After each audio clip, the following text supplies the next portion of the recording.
मित्रों, यूं तो प्रत्येक देश में समय अनुसार ऐसे महापुरुषों का अवतरण होता ही रहता है, परंतु भारतवर्ष को यह विशेष गौरव प्राप्त है। इस देश में सत्पुरुषों के आविर्भाव की परंपरा शताब्दियों पुरानी है। परम पुरातन काल से ही हमारा भारत आत्मज्ञान तथा भक्ति का बृहत स्रोत है। इस पवित्र भूमि पर ही वेद शास्त्रों के रचयिता, दिव्य ज्ञान का प्रकाश फैलाने वाले ऋषियों ने जन्म लिया। संत, महात्मा, ज्ञानी, योगी, सिद्ध साधक तथा भक्तजनों ने अवतार धारण कर ज्ञान भक्ति की गंगा बहाई। तो इसी धरा पर प्रकट होकर श्री कृष्ण, श्री राम, महर्षि गौतम, श्री वेद व्यास जी तथा ब्रह्मर्षि वशिष्ठ जी ने इसी भारत भूमि पर जन्म लेकर भक्ति का अनुपम रहस्य बताकर इसे गौरवान्वित किया, स्थापित करते हैं। इसी सिद्धांत व इसी ध्येय को लेकर पीड़ित मानवता की विहल करुण पुकार सुनकर परिस्थिति व देश काल के अनुसार श्री प्रेमानंद जी महाराज ने अवतार धारण कर जन जन को श्री राधा नाम का अमृत पिलाया तथा वेदना से समस्त संसार को विमुक्त किया और इस धरती के भाग्य जगाए। तो प्रेमानंद जी महाराज जिनकी ख्याति देश में ही नहीं बल्कि विदेशों में भी दूर दूर तक फैली हुई है। आज हर एक शख्स उनकी कथाओं का उनका जो है दीवाना है। तो मित्रों, आज हम इस वीडियो के माध्यम से जानेंगे प्रेमानंद जी महाराज के बारे में कुछ ऐसी बातें जो शायद ही आपने पहले कभी सुनी होंगी। महाराज जी एक ऐसी दिव्य मूर्ति जिन्हें भगवान का अवतार भी जो है लोगों ने कहा है। कई उनके अनुयायी हैं जिन्होंने उन्हें भगवान का अवतार भी बताया है। तो मित्रों, उन्हीं के बारे में जानेंगे संपूर्ण जानकारी एवं उनके मुख से निकले हुए उनके ही विचारों के बारे में आपको बताएंगे मित्रों कि वह क्या कहते हैं। तो वीडियो में अंत तक बने रहिएगा मित्रों, पूरा वीडियो देखिएगा तभी आपको सारी बातें उनकी जो है सुनने को मिलेंगी। साथ ही दोस्तों, वीडियो अच्छी लगे तो अपने मित्रों के साथ में शेयर कीजिएगा और इसी तरह की धार्मिक और नॉलेजेबल वीडियो देखने के लिए हमारे चैनल ब्रज आस्था को सब्सक्राइब कर लीजिएगा। तो चलिए दोस्तों, स्टार्ट करते हैं। जय श्री कृष्णा। मित्रों, महाराज जी की बचपन से ही संसार के विषयों के प्रति वैराग्य तथा आध्यात्म की ओर प्रवृत्ति थी। महाराज जी के बड़े भाई संध्या के समय भागवत पढ़ते थे, जिसे पूरा परिवार बैठकर सुनता था।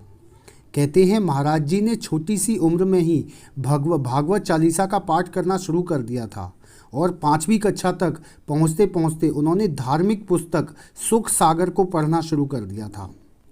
महाराज जी बचपन से ही जीवन के उद्देश्य के ऊपर सवाल उठाते थे। वह हमेशा पूछते थे कि माता पिता का प्रेम स्थायी है या अस्थायी? अगर अस्थायी है तो इतना मोह क्यों? यह भी प्रश्न उनके मन में रहता था कि क्या स्कूल की विद्या से उन्हें अपने जीवन के लक्ष्य की प्राप्ति हो सकती है या नहीं? अगर नहीं हो सकती तो इसे पढ़ने का क्या फ़ायदा? ऐसे बहुत से प्रश्न उनके मन में उठते थे। कुछ समय बाद उन्होंने श्री राम नाम का जाप और श्री कृष्ण गोविंद हरे मुरारे का जप करना शुरू कर दिया था।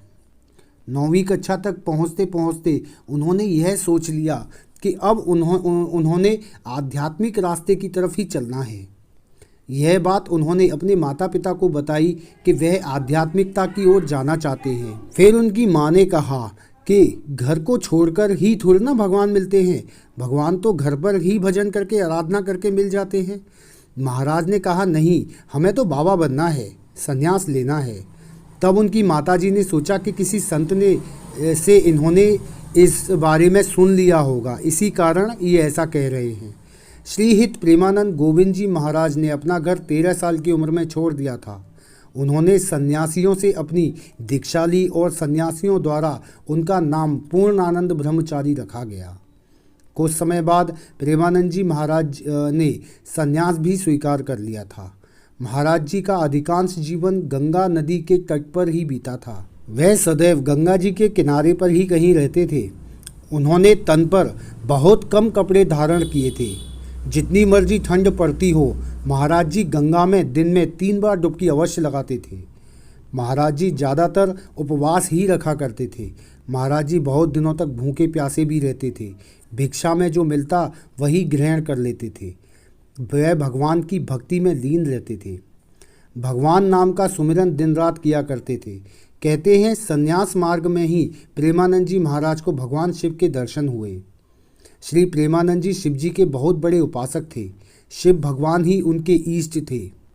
उन्होंने स्वयं बताया कि भगवान शिव की कृपा और प्रेरणा से ही वह वृंदावन धाम में आए हैं। अब आपको बताते हैं प्रेमानंद जी महाराज के मुखारविंद से निकले हुए शब्दों के बारे में।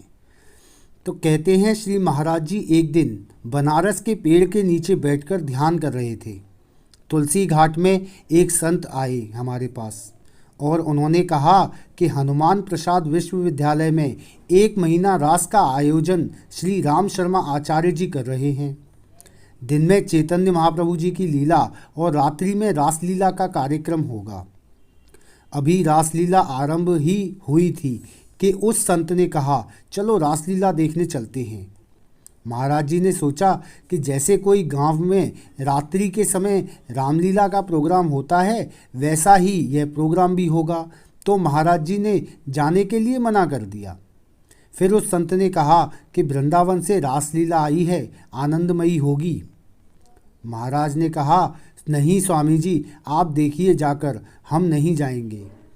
उस संत ने कहा कि महाराज जी हमारे कहने पर एक बार रासलीला देखने चलिए। इतना हट संत जी का देखकर महाराज जी ने कहा कि महादेव की यही इच्छा है तो चलो ठीक है चलते हैं।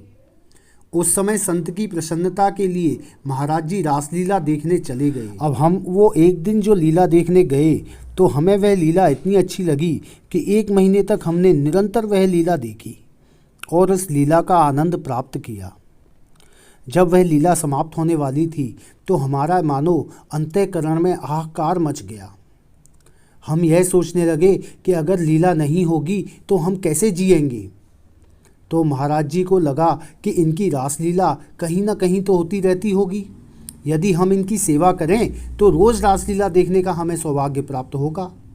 फिर महाराज जी ने वो रासलीला वाले बाबा के पास में गए और उनसे कहा कि हमें अपने पास रख लो, हमारे पास कुछ भी पैसे नहीं है, परंतु हम आपकी सेवा करेंगे ताकि हम रासलीला देख पाएँ। बाबा जी ने कहा कि नहीं, आप बस एक बार वृंदावन आ जाओ, देखना बिहारी जी तुम्हें वहाँ से छोड़ेंगे नहीं। बस फिर क्या था, हमें लगन लग गई कि हमें वहाँ वृंदावन जाना है। बस हमने वृंदावन जाना है। सबसे पहले मन हुआ कि कैसा होगा वृंदावन। फिर जुगल किशोर जी महाराज पास संकट मोचन हनुमान जी का प्रसाद लेकर के आए। वे हमें अपने हाथ से अपनी कुटिया ले गए। वहाँ पर उन्होंने हमें दाल रोटी खिलाई। हमने उनसे पूछा कि बाबा क्या आप हमें वृंदावन लेके जा सकते हो। उन्होंने बोला हाँ जी लेके जा सकते हैं। ऐसा करो आप कल ही तैयारी कर लो। वृंदावन जाने की गाड़ी बनारस से चित्रकूट, गाड़ी बनारस से सीधी नहीं जाती, तो हमने चित्रकूट से मथुरा की गाड़ी पकड़ ली। गाड़ी में 2 लोग गलत वार्तालाप कर रहे थे। फिर महाराज जी ने उनको समझाया कि वार्तालाप वह करो जिससे तुम्हें आत्मिक सुख प्राप्त हो। इस प्रकार वह दोनों चुप कर गए और फिर वह महाराज जी से पूछने लगे कि आप कहाँ जा रहे हो महाराज जी। तो महाराज जी ने बताया कि हम वृंदावन जा रहे हैं। तो उन्होंने पूछा कि वृंदावन में कहाँ। तो महाराज जी ने कहा पता नहीं, बस वृंदावन ही जा रहे हैं। तो वह बोल उठे ठीक है, आप हमारे साथ मथुरा एक दिन रहो। तो महाराज जी ने उनके साथ फिर मथुरा में एक दिन रुके। उसके बाद महाराज जी श्री वृंदावन धाम चले गए। वहाँ पर उन्होंने अगले दिन सुबह यमुना जी में स्नान किया और फिर श्री बांके बिहारी जी के दर्शन करने चले गए। बांके बिहारी जी के दर्शन करते ही उनके नैनों से अश्रु की धारा प्रवाहित होने लगी। उनका राधा कृष्ण के प्रति प्रेम भाव और विरह उत्पन्न हो गया। उस एक महीने में उनके जीवन में बहुत बड़ा परिवर्तन हुआ, जिससे उन्होंने भक्ति मार्ग को ग्रहण कर लिया। श्री राधा कृष्ण रासलीला का उनके अंदर ऐसा गहरा प्रभाव पड़ा कि वह राधा कृष्ण के बिना एक क्षण भी नहीं रह सकते थे। श्री राधा वल्लभ मंदिर में श्री महाराज जी राधा जी को ही निहारते रहते थे। एक दिन वहाँ के स्वामी ने जब इनको देखा तो यह श्री राधा जी को ही निहारते रहते हैं, तो उन्होंने महाराज जी को हरिवंश नाम का जप करने को कहा।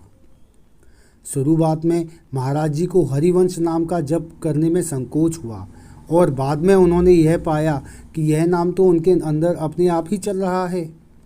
प्रेमानंद जी महाराज ने राधा वल्लभ संप्रदाय में शामिल होकर शरणागति मंत्र ले लिया।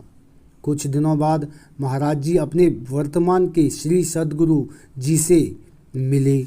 महाराज जी के गुरु जी का नाम गौरांगी शरण जी महाराज है। कहते हैं महाराज जी ने 10 वर्षों तक अपने गुरु जी की सेवा की। महाराज जी सदैव अपने गुरु जी की आज्ञा का पालन करते थे। महाराज जी के गुरु जी उन पर सदैव प्रसन्न रहते थे। महाराज जी ने अपने गुरु जी के बहुत निष्ठा से सेवा की। गुरुदेव जी की कृपा से उनके अंदर श्री राधा जी के प्रति भक्ति और श्रद्धा उत्पन्न हो गई। महाराज जी अपने शिष्य और वृंदावन से बहुत प्रेम करते हैं। महाराज जी के वचन बड़े बड़े पापी को भी धर्म के रास्ते पर आने के लिए प्रेरित करते हैं। इनकी वाणी में नाम महिमा, ध्यान महिमा और प्रेम महिमा पर विशेष जोर दिया जाता है। ऐसे महान संतों को हम बारंबार प्रणाम करते हैं। महाराज जी कई वर्षों से किडनी की समस्या से भी जूझ रहे हैं। वार्तालाप के दौरान किसी ने महाराज जी से पूछा कि महाराज जी आपका स्वास्थ्य कैसा है? तो महाराज जी ने बताया कि स्वास्थ्य गड़बड़ रहता है, श्री जी की कृपा से चलता रहता है। एक दिन बाद डायलिसिस होता है। यदि मैं यह आभास करूं कि मैं बीमार हूं तो अभी परेशान हो जाऊंगा, क्योंकि कई बार उल्टियां सब भाविक ऐसा लगता है कि उल्टी आ रही है परंतु हो नहीं रही होती।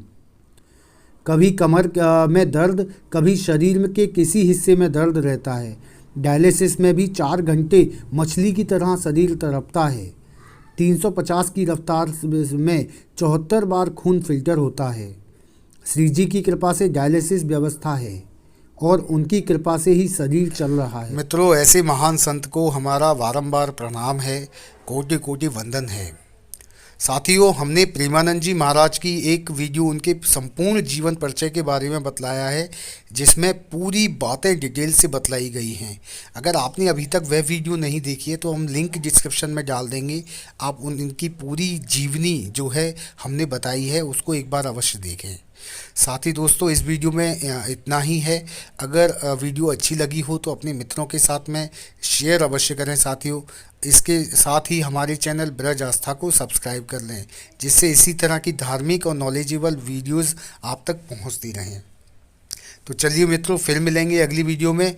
तब तक के लिए जय श्री कृष्णा, जय श्री राधे, नमस्कार।